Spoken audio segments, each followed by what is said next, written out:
Hello, everyone. Just going to set up some of the preliminary bits and then wait for a few more people to join us. And we'll start within 5 minutes or so. So in case you need to grab a cup of tea or a glass of water or something, please do so.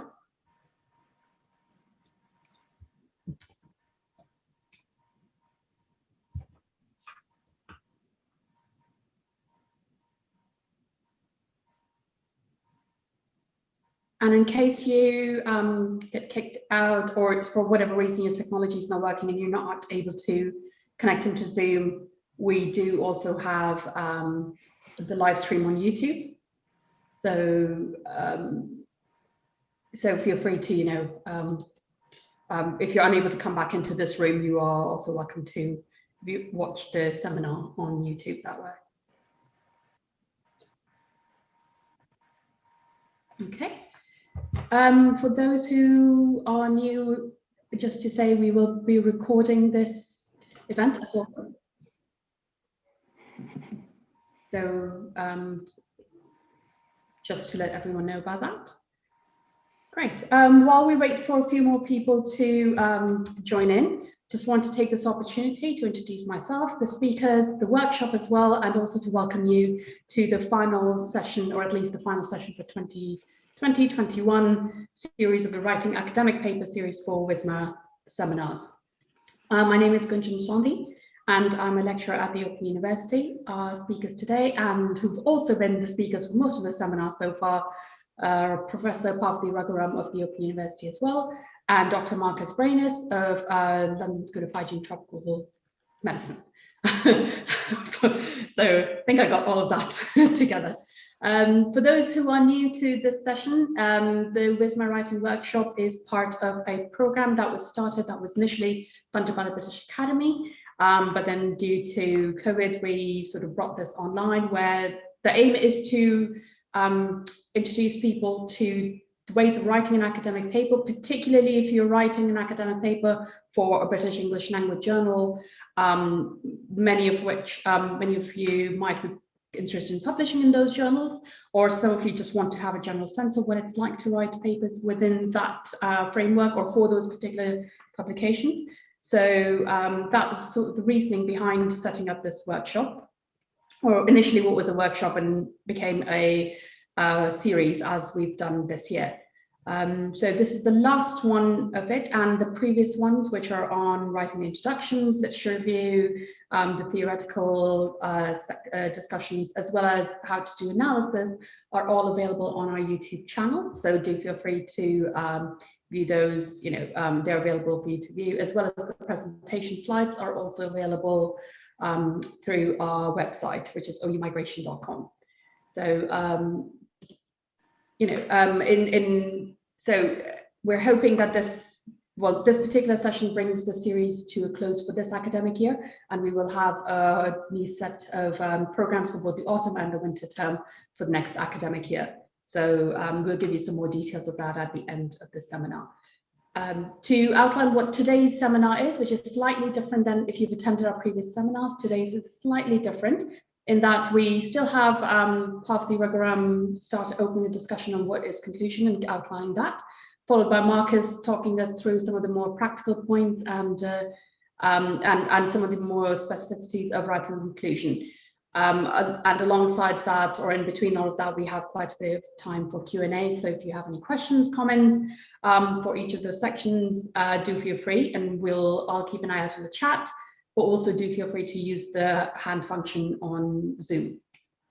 The second part of the seminar, depending on the time, is also an opportunity for us to, and for you in fact, to ask any questions you might have more generally around writing academic papers and the publishing process.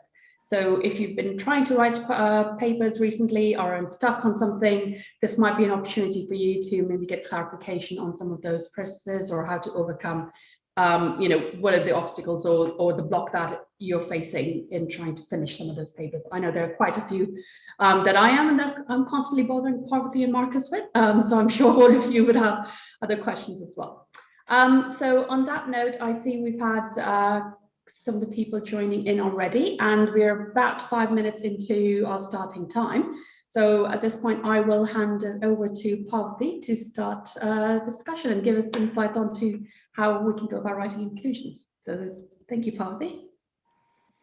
Thanks so much, and welcome everybody. It's been a real pleasure to do this series, and it's been great to see so many of you come time after time. So this is the last session, last of a set of 6 sessions, I think, where we have explored how to write a paper in order to get it published.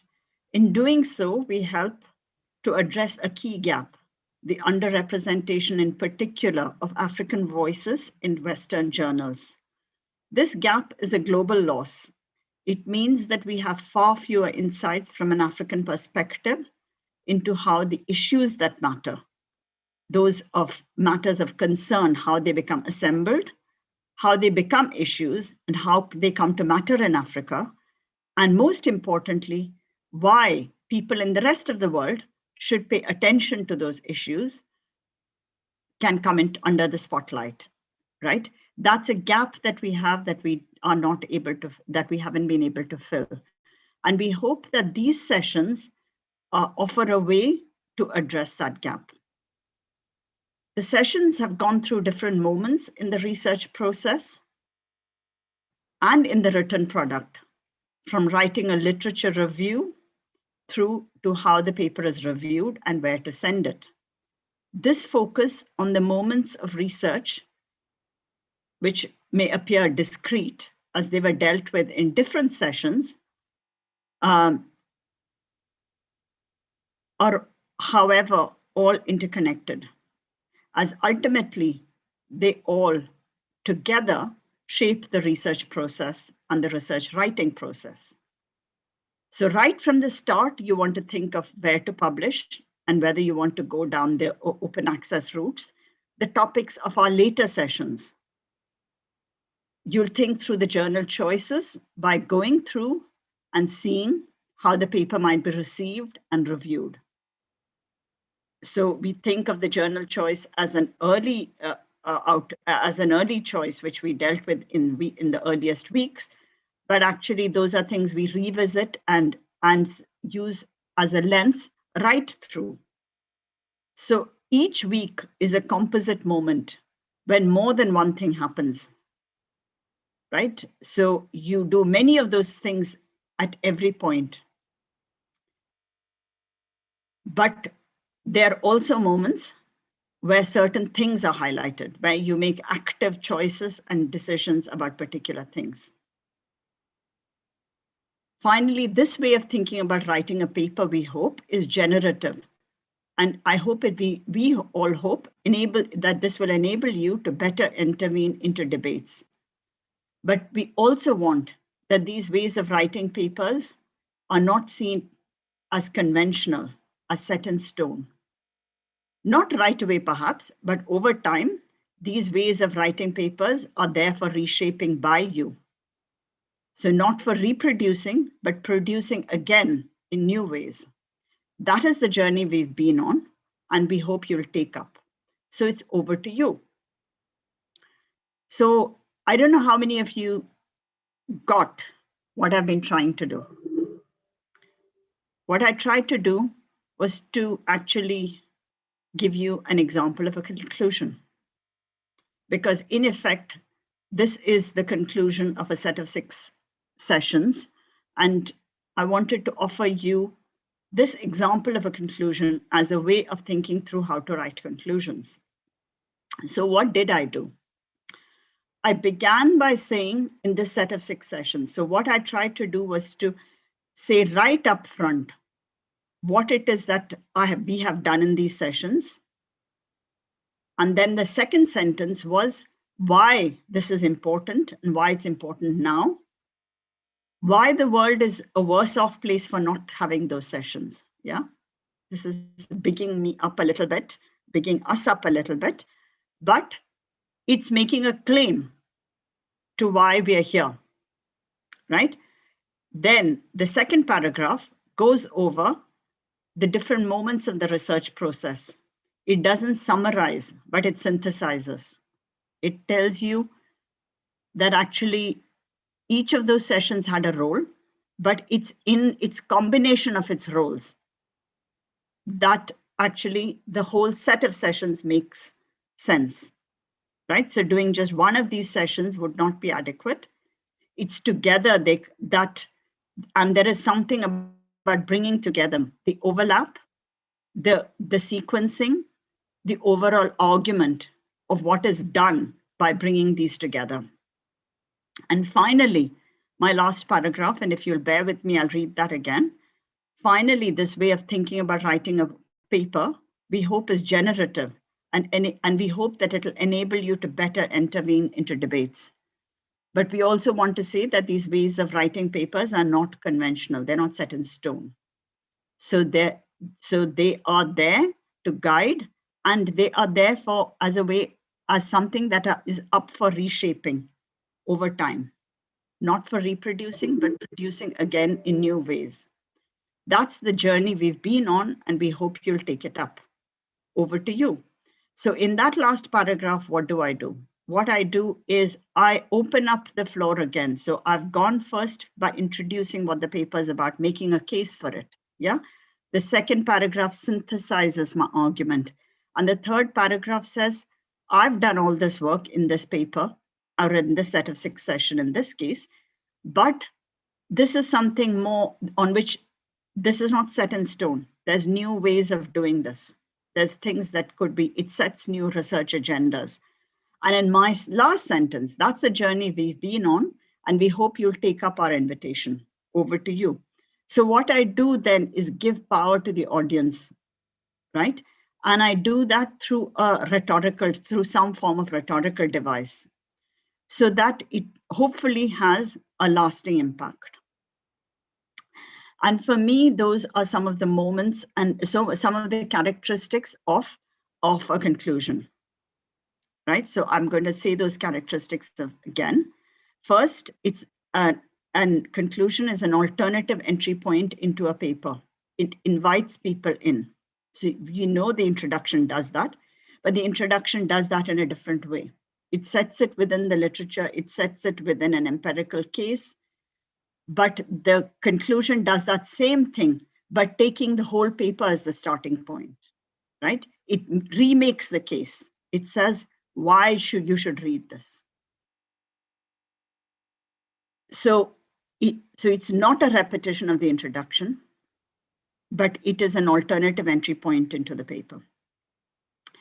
And you'd think, why is a conclusion an alternative entry point? That's because many people start by reading a conclusion. They'll say, is this paper worth reading, right? And they might just flick into the conclusion. So especially at a time when there are so many journals and there's so much one can read, people are selective, and we have to be conscious of that. So we have to say, okay, let's make that conclusion something which is compelling, which makes people say, I better go back and read this paper then, right? It is also an entirety. So it synthesizes the paper. So there will be some people, hopefully very few, who will only read the conclusion, but they should be able to take away your key arguments, and they should be able to say, oh, that's what that paper was about. Yeah. So again, not a summary, but a synthesis. So, and a synthesis means that it brings together the different elements of the paper, because remember, you've got an introduction, then you've got section 2, 3, 4, whatever it is, but you've not got a place where you've brought it all together yet.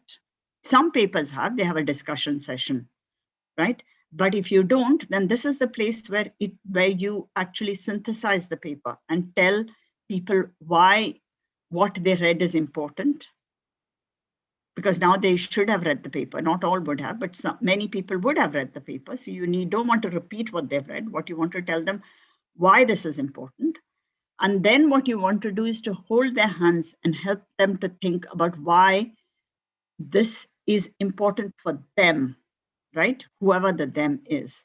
So some conclusions will, and it depends very much on the paper, will end up with something like a conceptual the conceptual implications of the paper, right? So because of all of this, these are the conceptual advancements that you're making.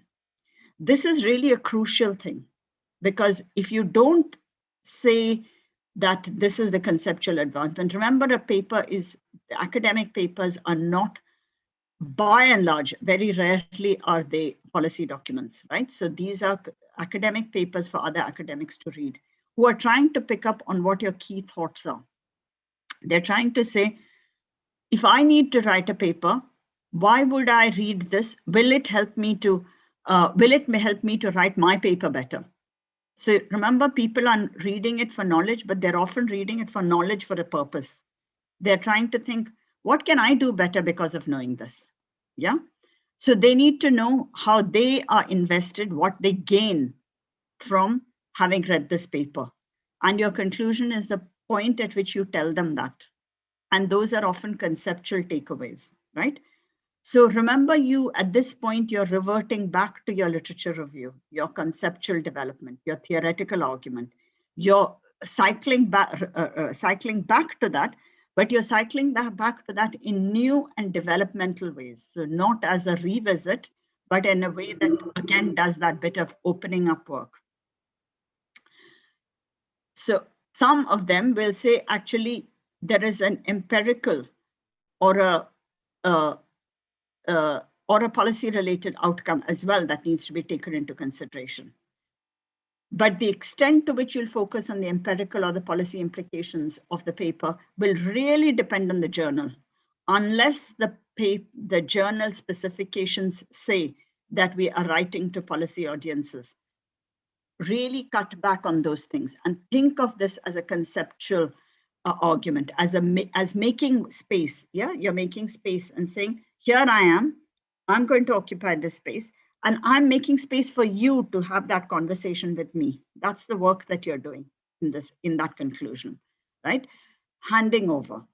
And I think for me, one of the key things there is also the real importance of having a provocative ending, something which says, which carries with it a sense of either empowerment or something which really has a phrase which people will like to come back to.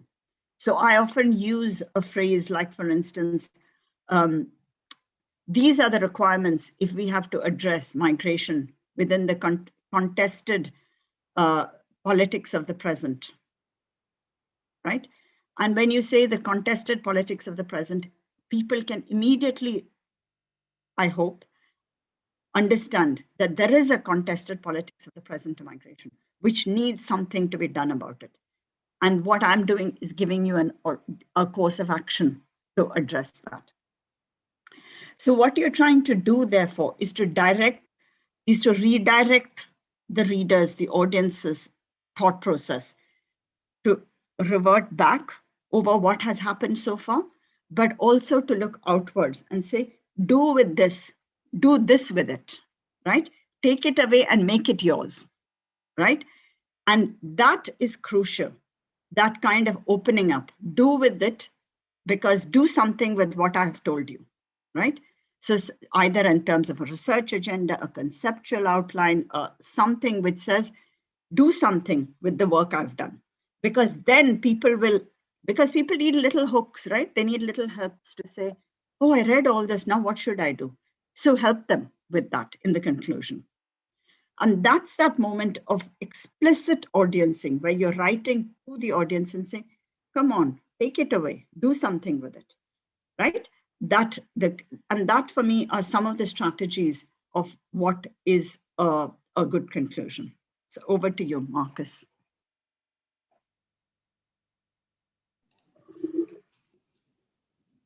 I think I have some questions first, right? Yes. Yes. So thank you for that, Parvati.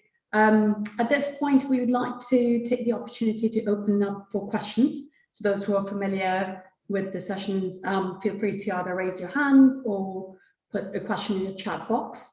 Alternatively, and then I can invite you to unmute and ask the question. So are there any questions at this point? If not, I thought I would take this opportunity to ask one question to you, Parvati. You said that the conclusion is an alternative point to entry. What does I guess a second point of entry do, or how does the second point of entry differ from the introduction? Yeah, it must differ from the introduction. It shouldn't be a repetition. What it does is it makes the case for the paper yet again, but it makes the case for the paper in a much more of an opening out way, saying what is the sum total of what I have done. No, first of all, it begins with why this paper now. What's the, why this paper? Yeah. But, to that extent, there will be a couple of sentences which look like the introduction, but it then very quickly moves on to synthesizing the paper, reviewing the paper, but by thinking about what it is that the paper has done overall, yeah, across all its sections, not individually. And that's different from an introduction, because it's making a case for the paper, but it's doing it in a different way, right? Because it's not saying this is why you need to know this alone, but it's saying what you have learned is important for these reasons, right? So when you, in the introduction, you'll say, this is why you need to do this, why you need to read my paper. But in the conclusion, what you're doing is looking back and saying, this is what you should have got from the paper. And this is why it's important, why the whole of that paper is important. So there is a summative element, but it is a summative and a synthesizing way. So the kinds of things you probably don't want to do is say, in section 1, I did this, in section 2, I did this, in section 3, I did this. If at all you want to do it, and I have done a version of this in a recent paper because it was a very long paper, it was about 12,500 words, which I managed to get away with. But what I did do was to summarize the implications of each of those sections, right? And I felt that it was necessary given the length of the paper, right? And so I said, this part of the paper has taken you through these things for these reasons. So you can do that, but ideally don't go through in section 1, I showed you the methods, section 2, I did this, section 3, I did that. That's really boring and it's very repetitive. So I don't do that. But instead summarize. So across the paper, what has been learned.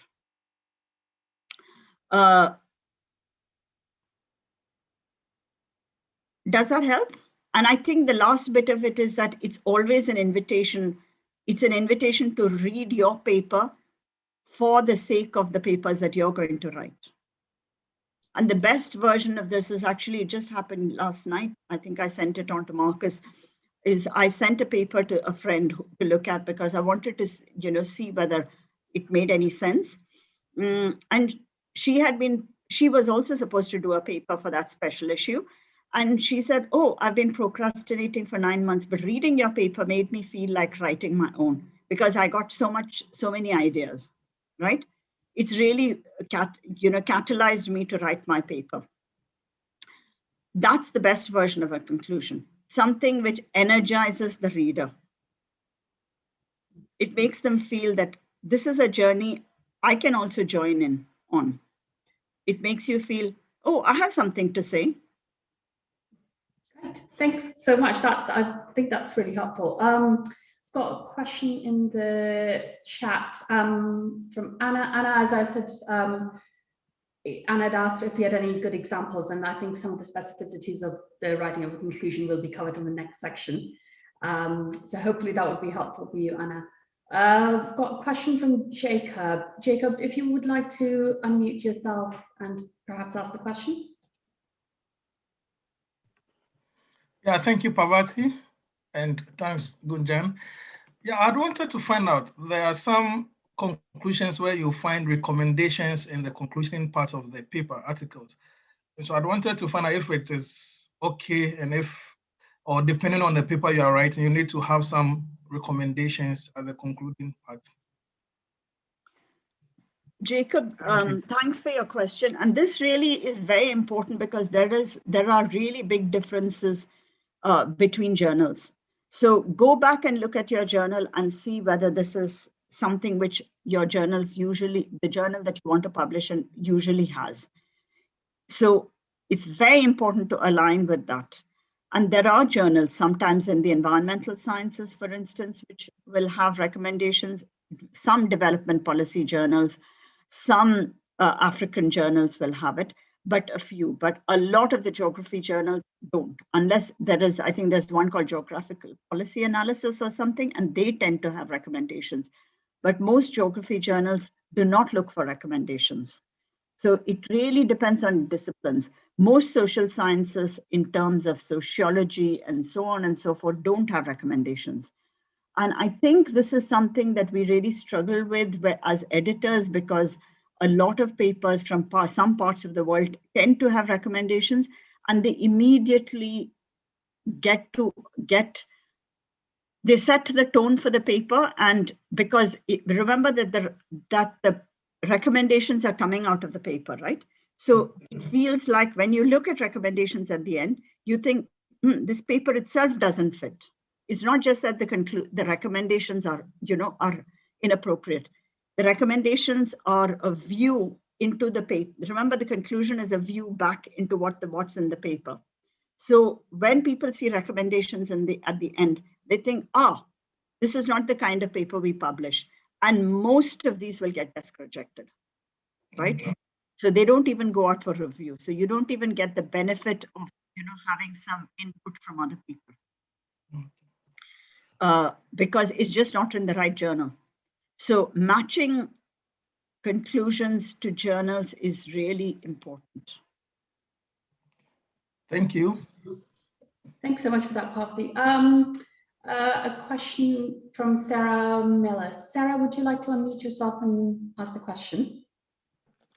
Thank you very much. It was very useful. I would like to know how long should be a conclusion, and if it should be longer, if the article is longer, or the thesis, I don't know. Yeah, good point, actually. I've never thought about it. I've just let it. The shortest conclusion I've written is 3 paragraphs, probably 3 longish paragraphs. I would say that that's probably more or less the minimum, because if you think about the 3 things that I did in the conclusion that I just presented to you, the first paragraph was making the case for these sessions. The second paragraph talked about, it synthesized the sessions. It said why, and it went beyond the sessions by telling you how these are integrative moments. Each session together has to be integrated with the rest. And the third thing says, now here are some things you can do with this. Yeah. So those would probably be the 3. For me, I would always write a conclusion with those 3 paragraphs as a minimum. How long should it be? So that would probably take you to about 500 words. I would say if you probably don't want to go to more than a 5th or a 6th of the overall length of the paper, right? So when you start having a conclusion, which is sort of 1.5 pages on an 8-page or a 7-page paper, that's probably a bit too long. Yeah. So you want to keep it to about, at the maximum is about 1/6 of a paper. But I have seen papers, in fact, I recently read one which had a relatively long conclusion. I must say that I didn't find it useful, because what I felt was that it was introducing a lot of new things at that stage. In that case, I often prefer for that to be in what I call a discussion section, where they discuss the implications of all the findings and all the work, the literature review and everything that has gone before it. But it then, so a lot of the synthesis work is done there. And for me, that's a better formulation. Whereas, and then I keep the conclusion separate. So sometimes you might write a conclusion and then think this is really long and it probably needs to go into a discussion, because actually what I'm doing is discussing the findings. I'm not really concluding here. Does that help? Yes, thank you very much. Thanks, Parvati. We'll take one more question and then I think we'll move to Markus after. So we've got Rashmi Singh. Rashmi, if you'd like to unmute yourself and ask the question. Thank you, Parvati. Thanks a lot. This was very useful. I have a couple of questions and I'll try to be brief. I was wondering if future research question can be part of my own research. Say, for example, I know that I'm writing this next paper, which is a deeper analysis of one of the things that I touched upon in this paper.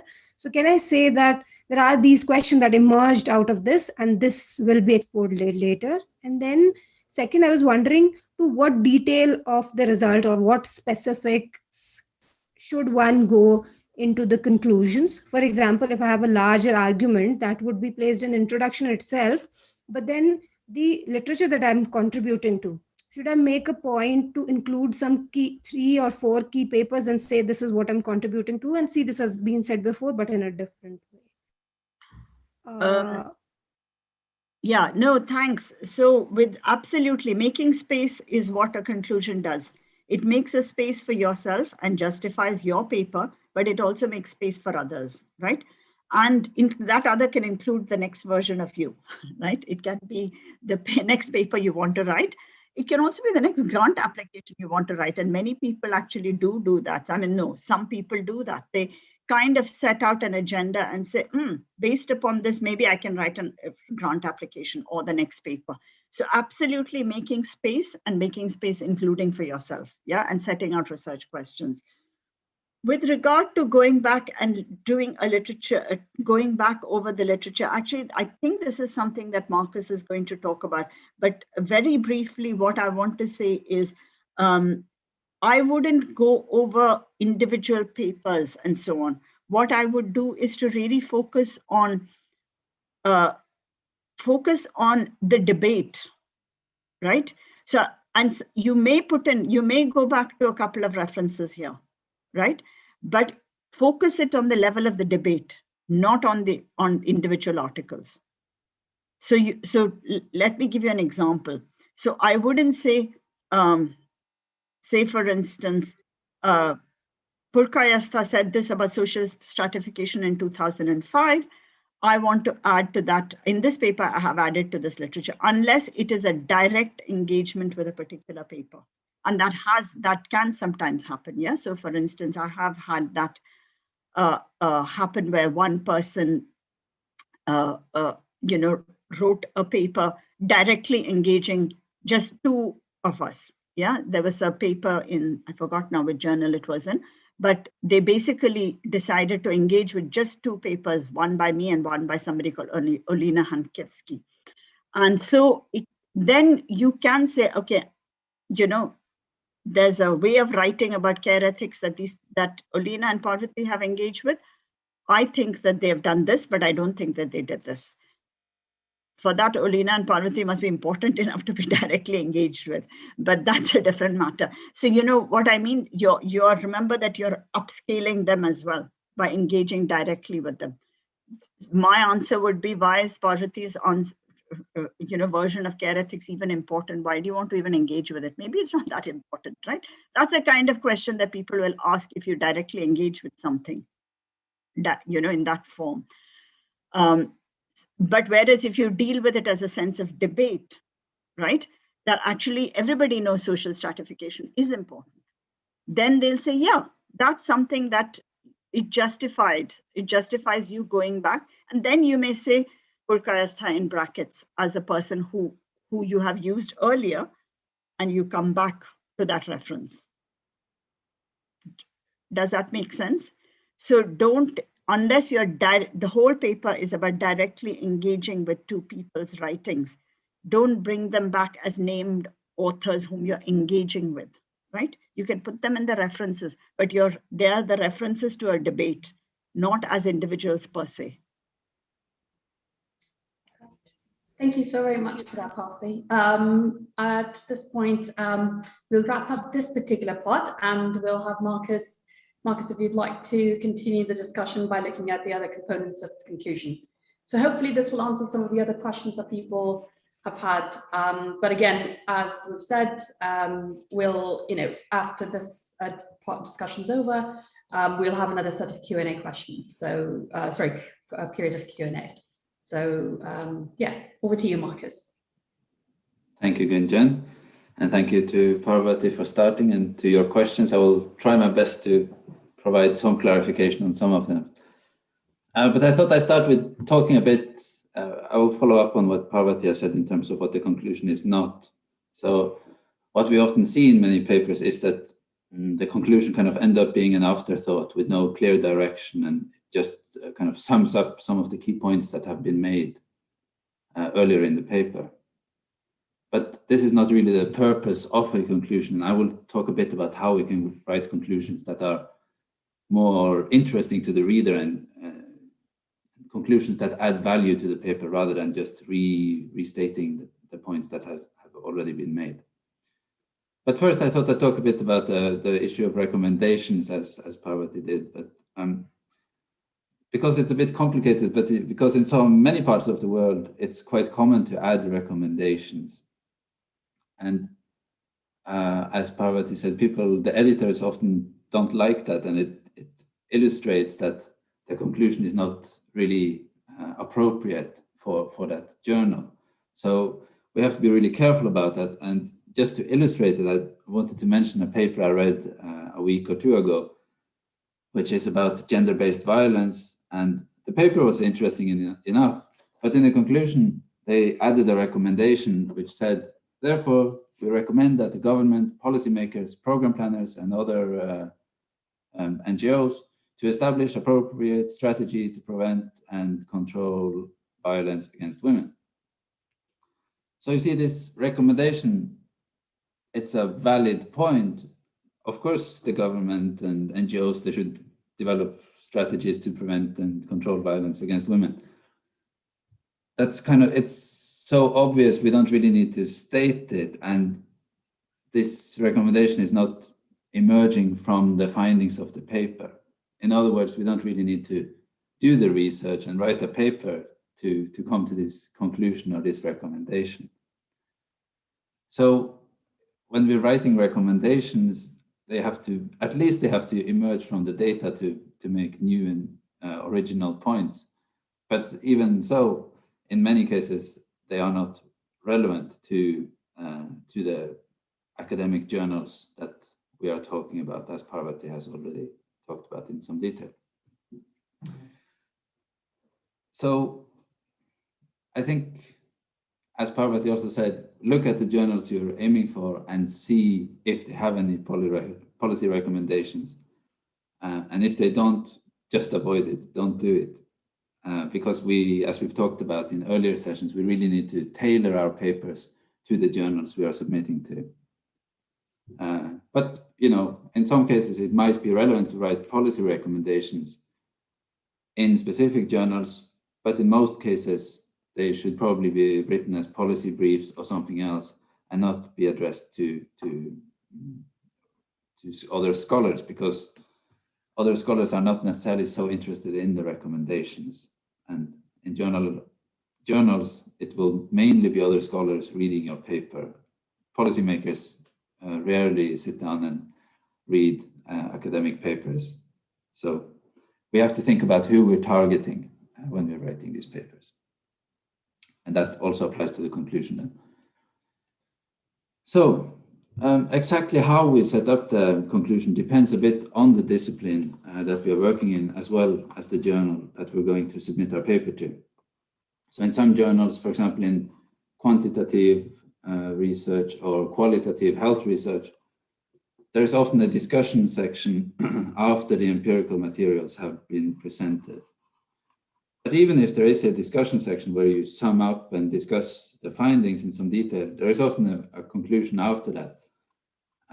But this conclusion is often very short in these kind of journals, maybe just one paragraph, whereas in sociology or geography or anthropology and other more qualitatively focused disciplines, they will often be longer, so 3-4 paragraphs potentially.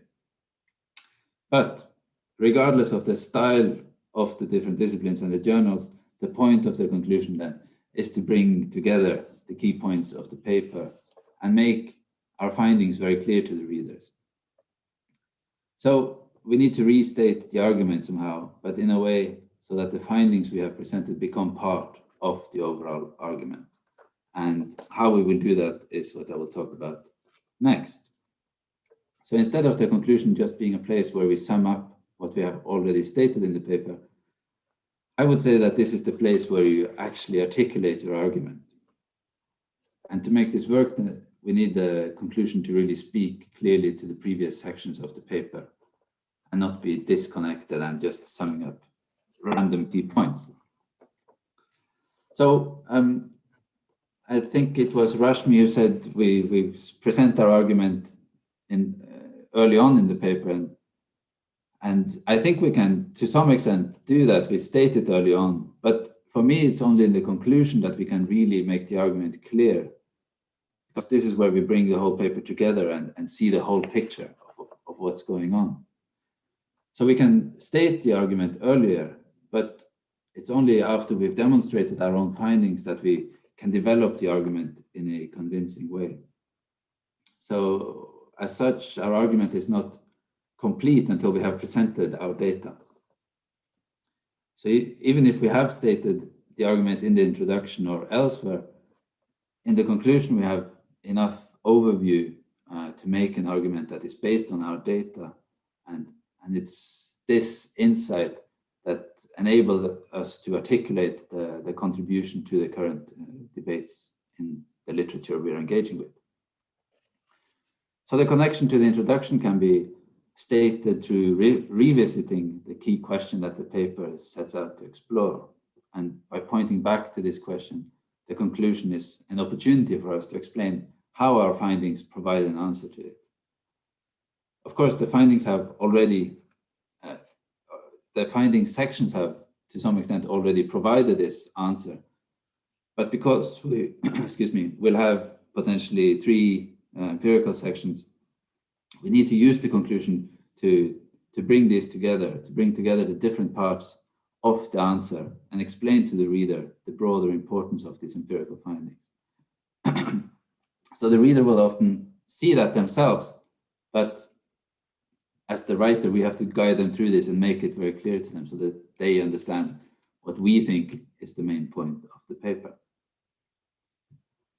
So one job of the conclusion then is to state the overall importance of the findings. But the other thing to do is to engage with the theoretical framework and the literature we have reviewed to help explain how our findings relate to those of others. So a more compelling conclusion would tell the reader about the importance of these findings. And this can be done by explaining and making connections to other work on the topic. And the focus of other papers is always slightly different, and our findings will highlight other aspects. But to the reader, these differences and similarities are not always very clear. And we can at this point highlight, or we do this to some extent in the empirical sections when we analyze our material. We engage with the literature and point out similarities and differences. But I think it's the importance of doing this in the conclusion is that then the very unique aspects of our papers need to be stated very explicitly to help articulate our argument at this point. So by bringing together the empirical material and informing the reader about the importance of these findings, what we are doing then is actually to clarify the argument.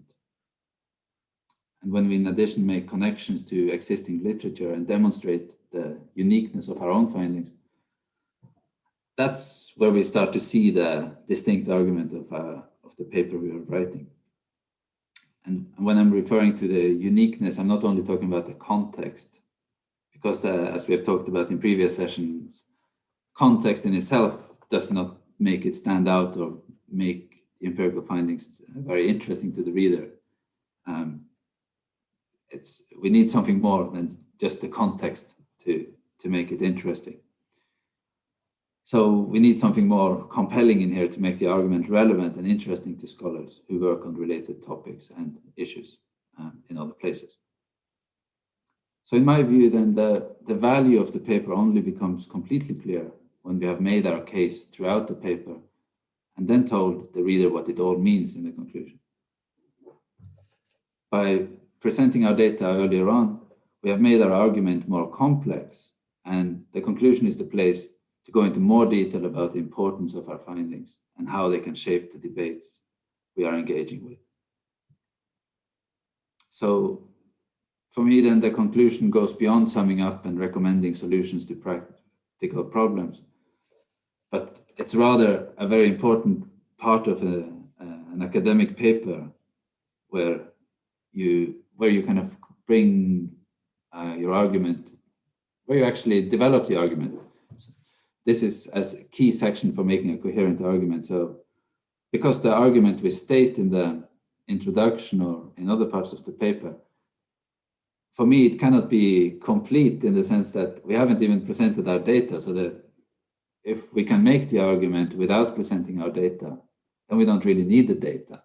So we have to take into consideration how the empirical data shapes our argument. And then it's in the conclusion that we can step back and reflect on these findings and make the connections to what is known already about the topic we're writing about.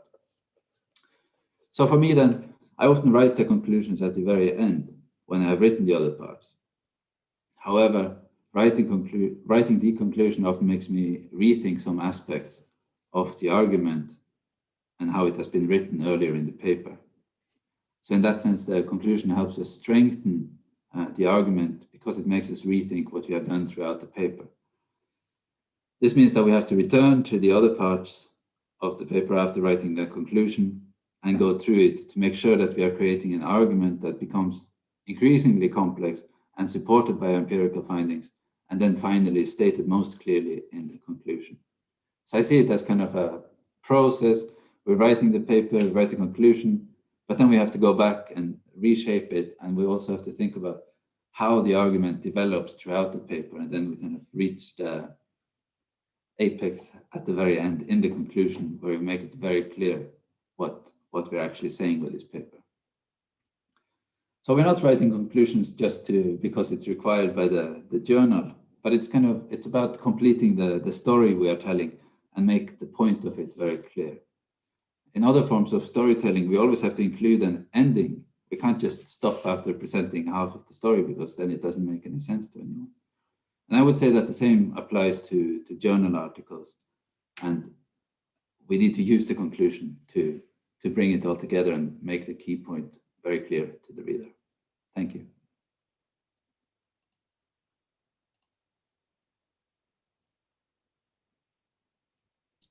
Great, thank you so very much, Markus.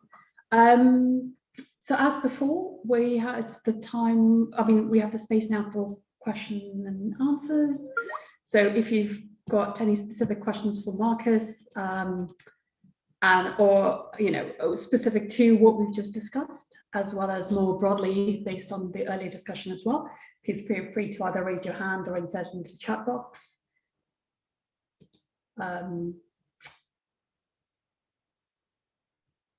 Nothing yet, so maybe I'll take this opportunity to reflect a bit, or rather, ask Markus to maybe reflect a little bit more. I think at least just reflecting on my experience or my challenges when I'm trying to write a conclusion, Markus, is that how do you, I think, and Parvati said it as well, is that difference between summary and synthesis, while at the same time linking it to the debates, or rather bringing it back to link it to the debates. How do you do that without just reiterating it, right? So how do you say, because you've already said, as has been pointed out, you've already said how this paper feeds into and how your discussion feeds into existing debates. How do you then synthesize and not summarize it in the conclusion? Thank you, Gunjan. It's a very difficult question to answer, but I can try. I think so. For example, in the empirical sections, we're presenting the data, we will have some analysis.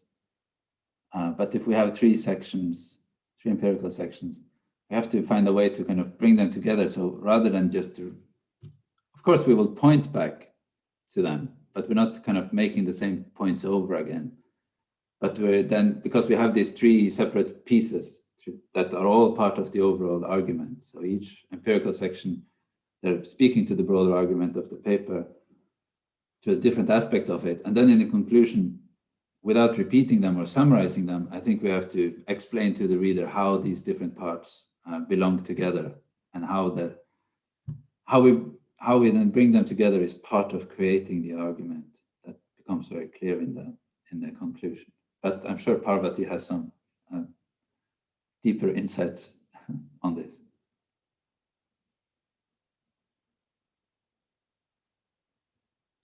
Parvati, would you like to add to that? No, that's great. Thank you.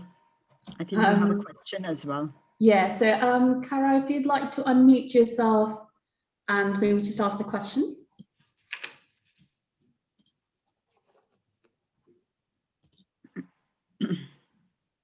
Cara? Oh, there should be actually, you should be able to just unmute now. Right, and if not, that's fine. I can read Cara's question out, and then Markus and Parvati, you'll have a chance. So Cara's question is, if both Parvati and Markus could reflect on whether any of the advice changes when it comes to writing a conclusion for a doctoral dissertation. So I guess it's what, you know, are there certain specificities of writing the conclusion for a journal article as opposed to a doctoral dissertation? Or possibly, I guess, you know, if you're writing granted we are focusing on journal articles here, but when you're writing even blog pieces or any other kind of research output, how would that conclusion differ? Shall I start? Or? Yeah, Markus, if you would like to. I think in this doctoral thesis or dissertation, I think the conclusion is just as important. It's very important. I think it's as important as the introduction. It has to be really sharp, and it brings the argument together as well. So I think it deserves a lot of attention, because it really helps you shape the whole thesis. It helps you think about the argument in a new way when you write the conclusion. And it's kind of, when you write the conclusion, you will realize things about your previous chapters and how to sharpen them and connect it all together.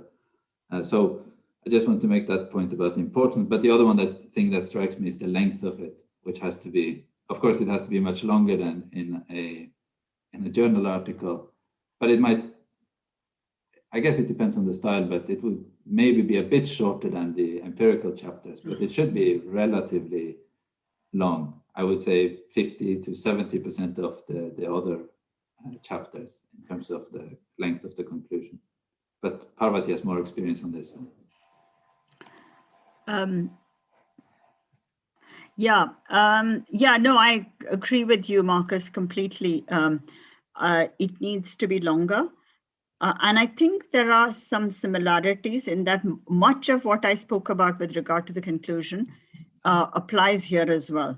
I think some of these are much looser conventions, however, because a thesis is got certain kinds of, possibilities of creativity and openness, which sometimes is less in especially the social sciences journals.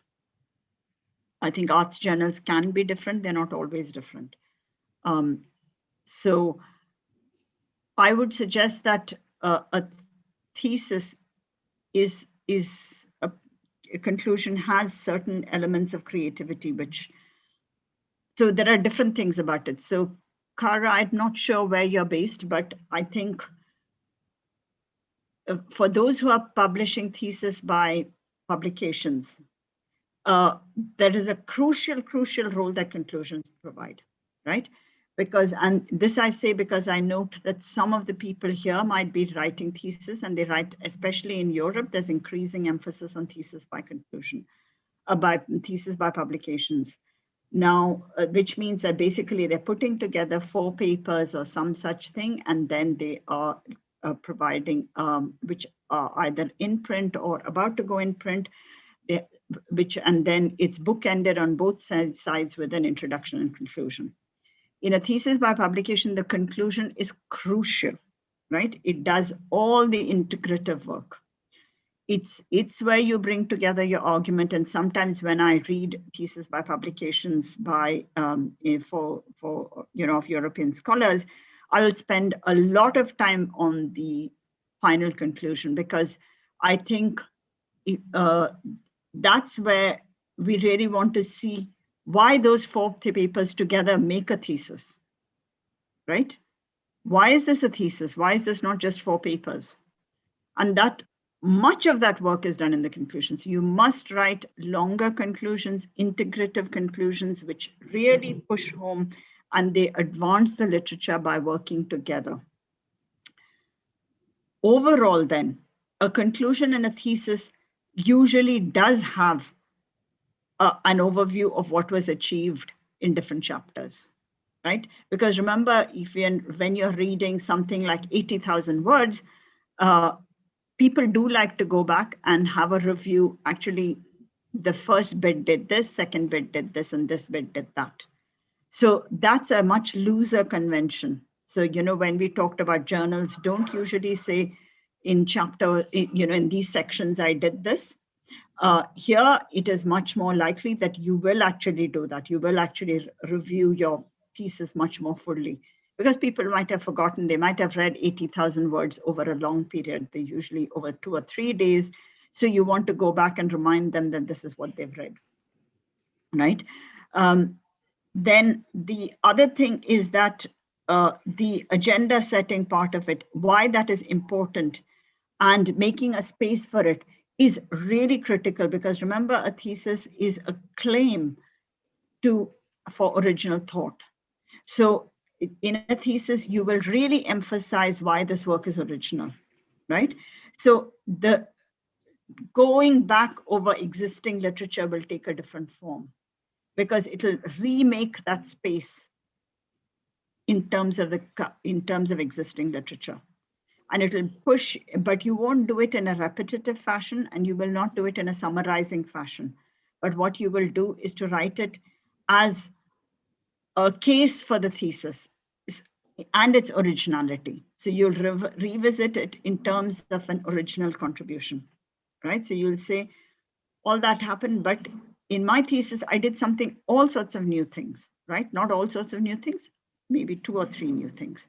But you'll make that as a very strong claim in substantive, not paragraphs, but in several pages worth of making sure that originality is clear. So I think the role of the examiner and the examination system in making sure that a thesis passes it should help you to think about what one of the differences therefore is, right? So you've got a different setup. You have named examiners. One of the things that I do say to people who are writing dissertations is make sure that you've looked at the work of your examiners. You don't necessarily need to always do that again in the conclusion, but very often you will have chosen your examiners on the basis that you're building on their work. So you might want to go back and make sure you cite them in the conclusion and show how your thesis advances their work. Because that's what everybody wants, right? I write something, I don't just want you to read it. I want you to take it away and do something with it, right? I want you to improve on it, to rework it, to challenge it, yeah? So rise to that in the thesis conclusions much more explicitly. And I guess the setting forward of the research questions, future research questions takes a different form, Because one of the things you do want to say that it sets an agenda, but what you don't want it to do is to open it up in a way that people say, why didn't you do this in that case, right? So that's generally an important thing for conclusions, because you want it to open it up, but you also want it to define this as things that other people need to do, not that you could have done. This is a much bigger problem for a thesis conclusion, right? Because you absolutely don't want to open it up in a way which makes people say, this thesis is all wrong in that case, because they didn't do the thesis didn't focus on the thing that it should have, right? So open it up, but open it up carefully and making sure that you say that I did so much of it, right? And this has implications, right? So you don't really invite criticism, and you don't invite this as, you make sure that you present the conclusion not as gaps in your own work, because that's one of the weaknesses of a conclusion. If you say that, well, actually, these are all the gaps, the future agenda should not be seen as your gaps, if that makes sense. Great. Does that make sense, actually? Thank you for that, Parvati. In fact, I think on my follow-up, because I don't see anyone else's hand is up. Actually, I see Rashmi, but just before I do that, I wondered if your advice now around thinking about your examiners for the thesis conclusion is also relevant for those writing a conclusion for journals, and thinking about who your potential peer reviewers could be, or sorry, yeah, your blind. Because I know we've had conversations in the past where sometimes you are encouraged to suggest reviewers, and so is that something then we ought to keep that in mind as well? Yes, and to do it in a kind of a positive way, because for me it is what it does is that you shouldn't say, oh, I need to tick this off, otherwise I won't pass, or my journal paper won't get accepted.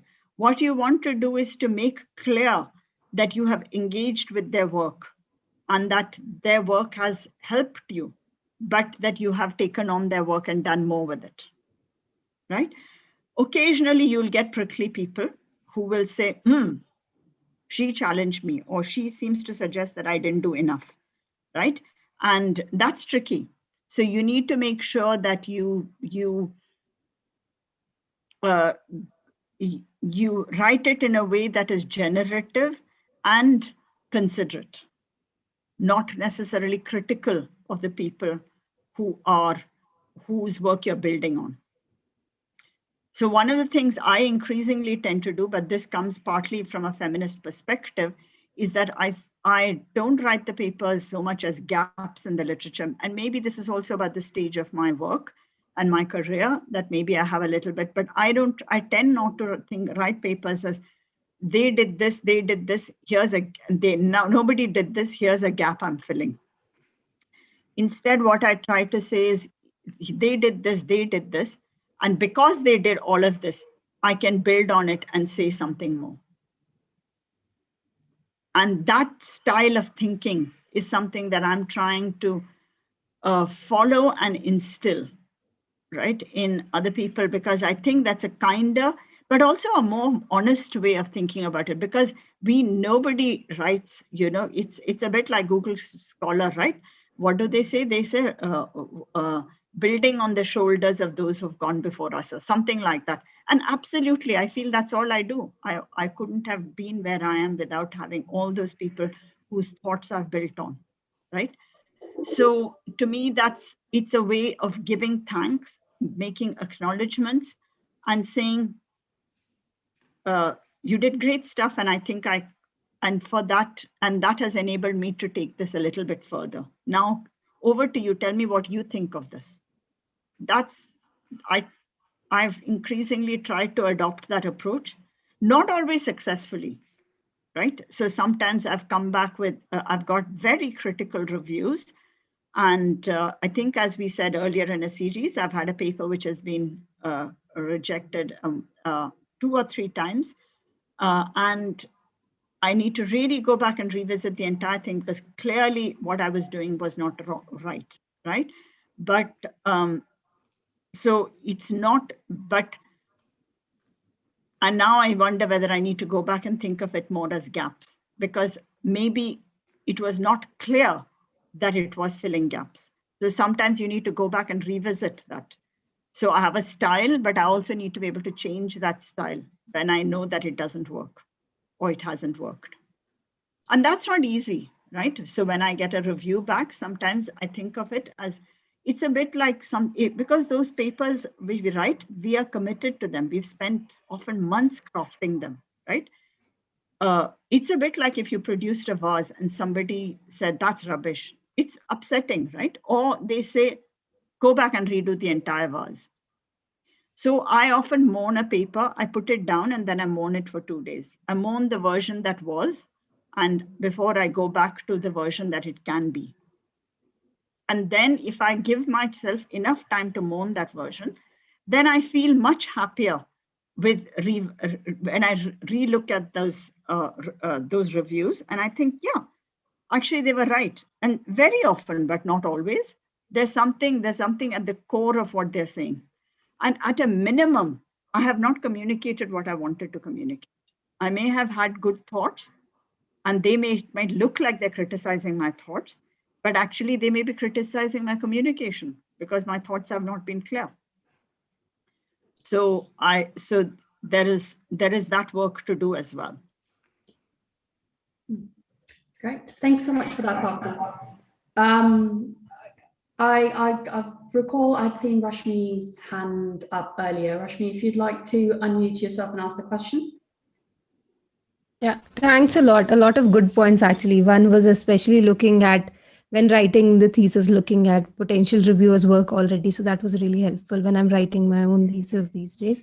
One question which could be not related to this, but I'm writing like chapters, 3 or 4 different chapters, and they're all, since it's an interdisciplinary work, one is on the ecology of rangeland and then one is about displacement.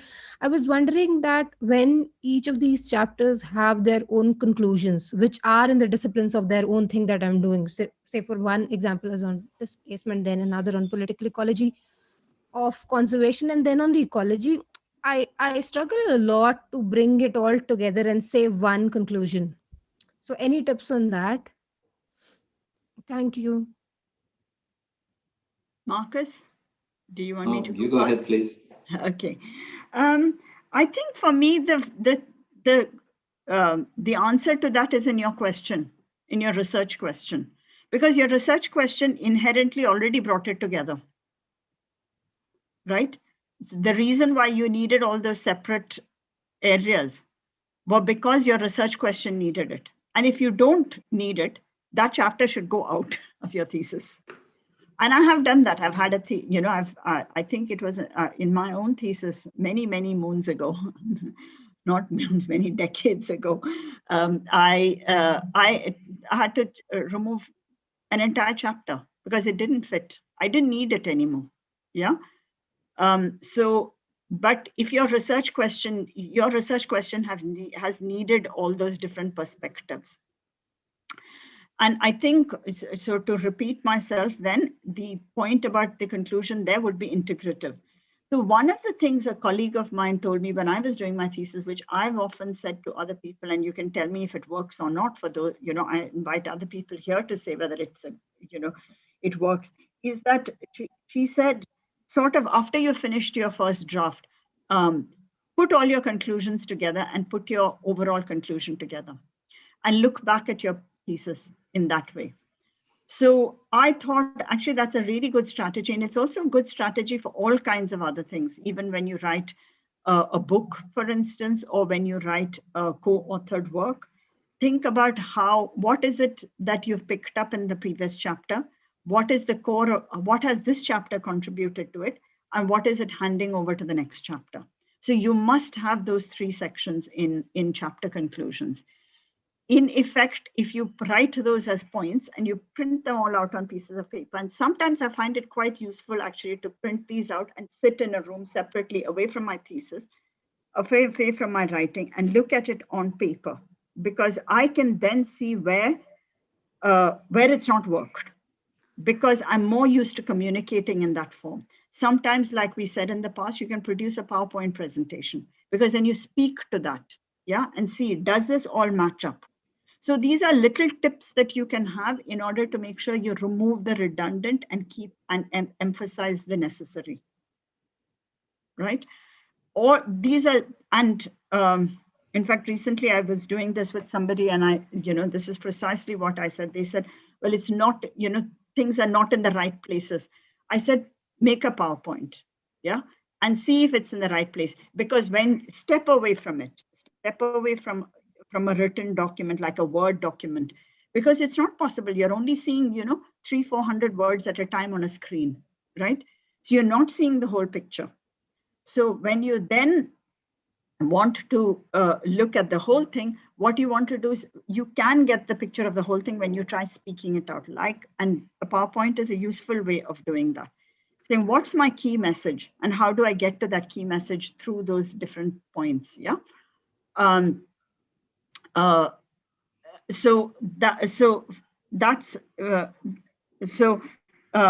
some ways, doing that same kind of an exercise across the chapters of a thesis might be a way of making sure that you have continuity, and you've removed the redundant.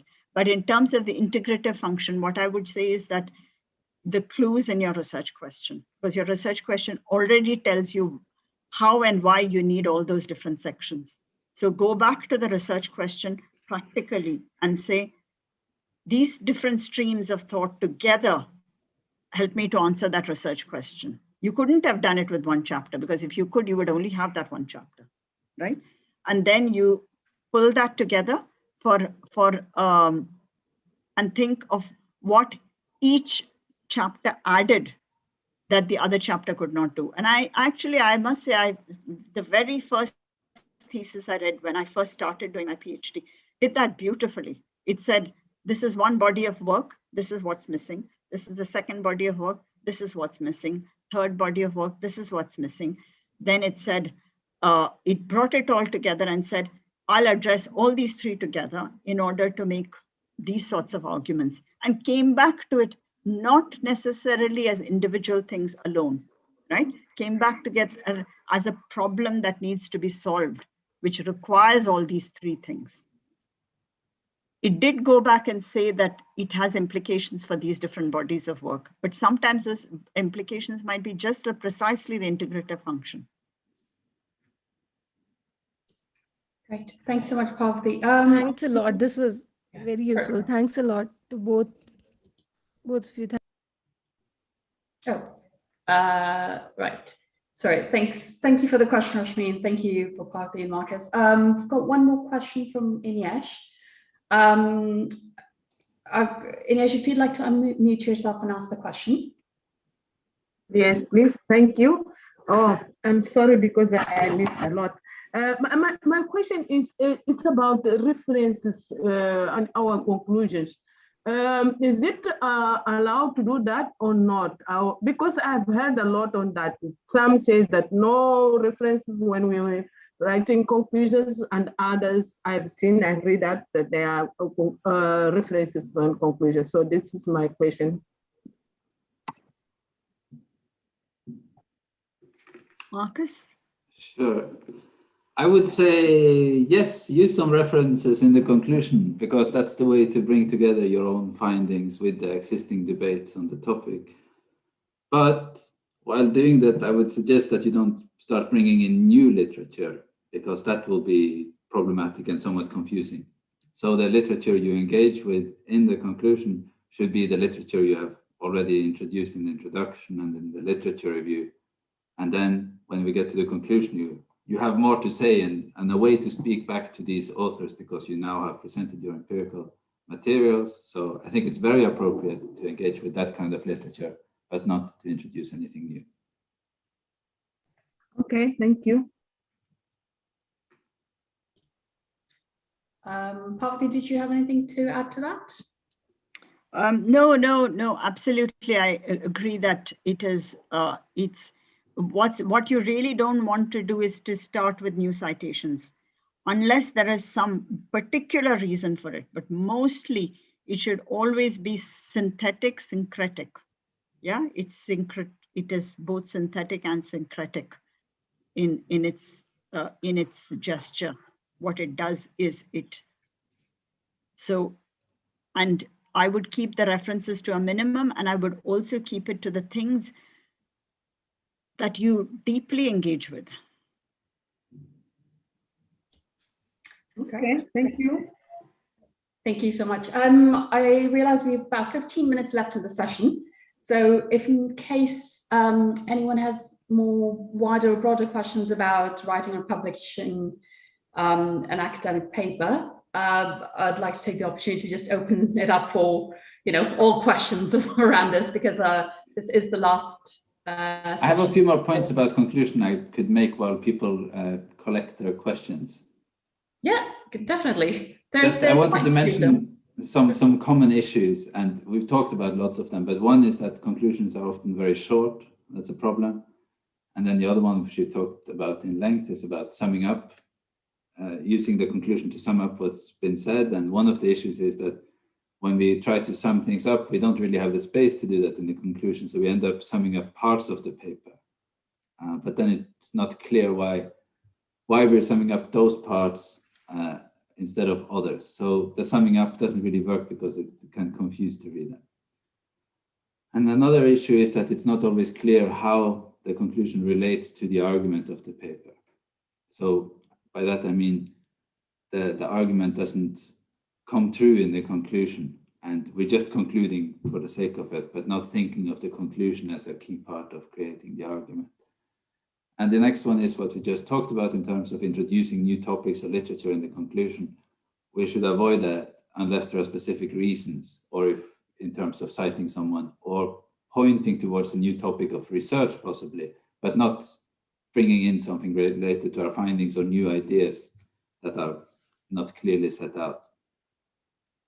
And the final one is about making conclusions that, concluding something we would like to state and that we think about the world, and making that up rather than concluding based on what we actually have shown in our empirical data or findings.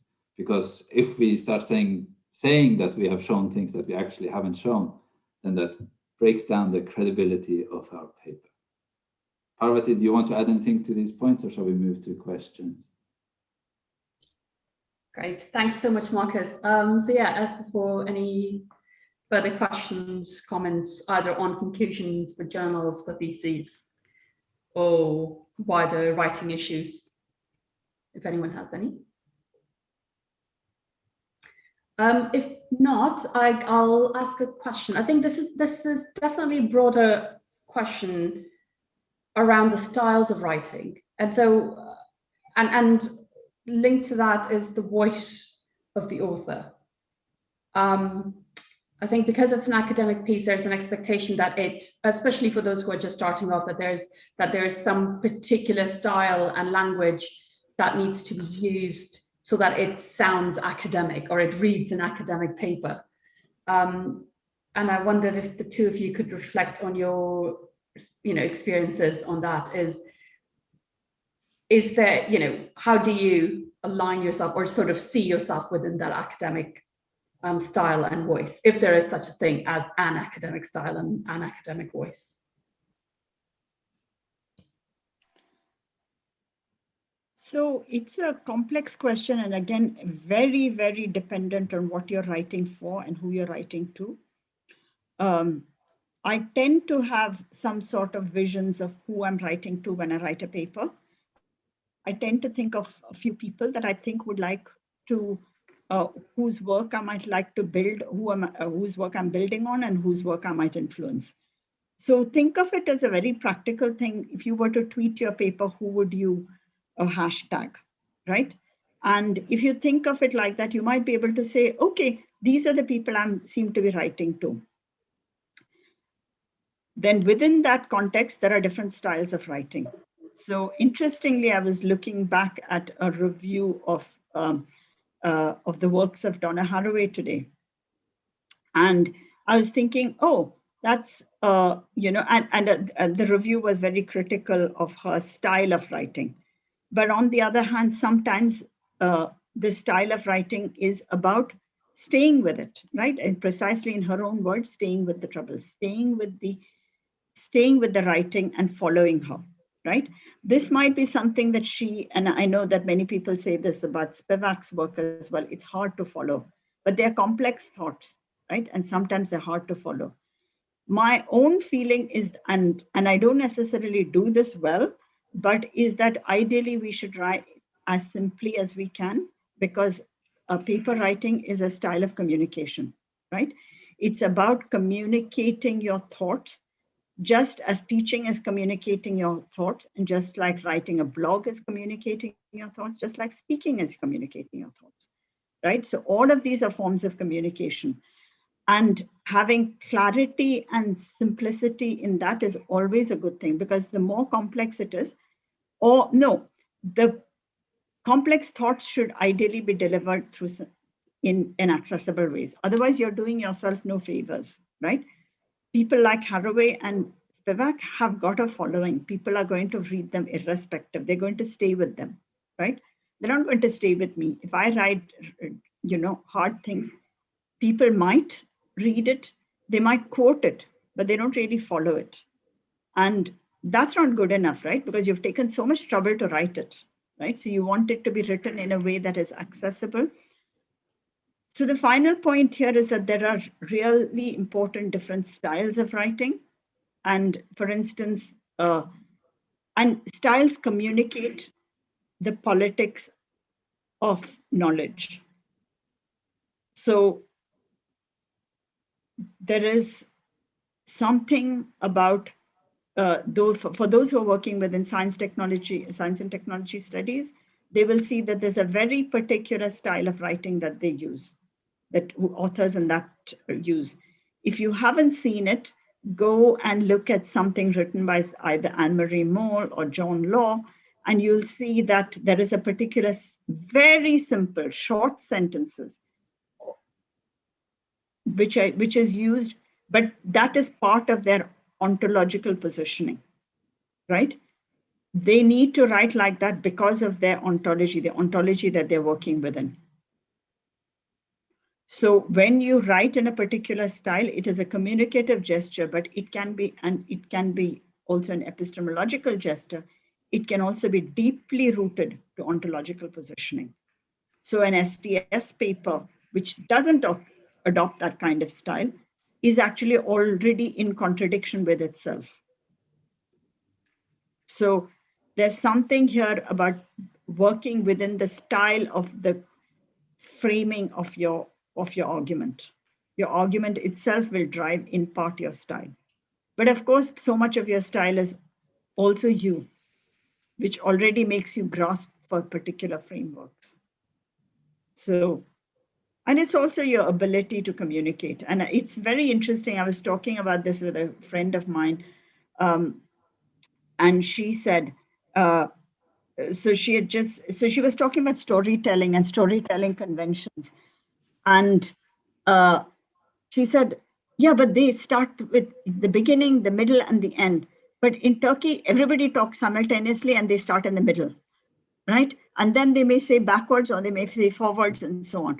And sometimes that style can't come into your writing. There's nothing you can do about it, right? Because there are communicative styles that people have inherited from their speech into their writing. And I think this was something which I have too, and I struggle with, right? But I recognize, and this is why revisiting your paper is really important, because that's okay when you can go back and ask them, actually, can you just start in the beginning, right? But you can't do that when it's written and published. So it's really important that you do rewrite the paper for an audience.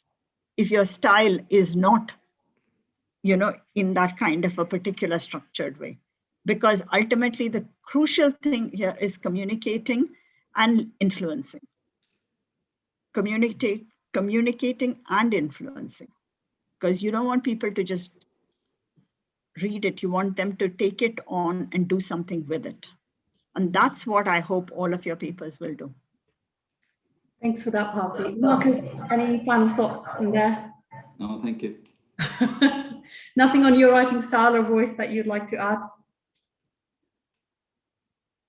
No, I think it's a very difficult question. It's because, you know, it's already difficult to write papers, and then to reflect on your style. It's a kind of a self-reflective activity that's very, I don't know, it takes a lot of time and experience to be able to realize how you're not just writing objective science or something, but you have some sort of style, but to recognize it and improve it, I think that's a challenging thing, and I don't have a good answer on how to do that.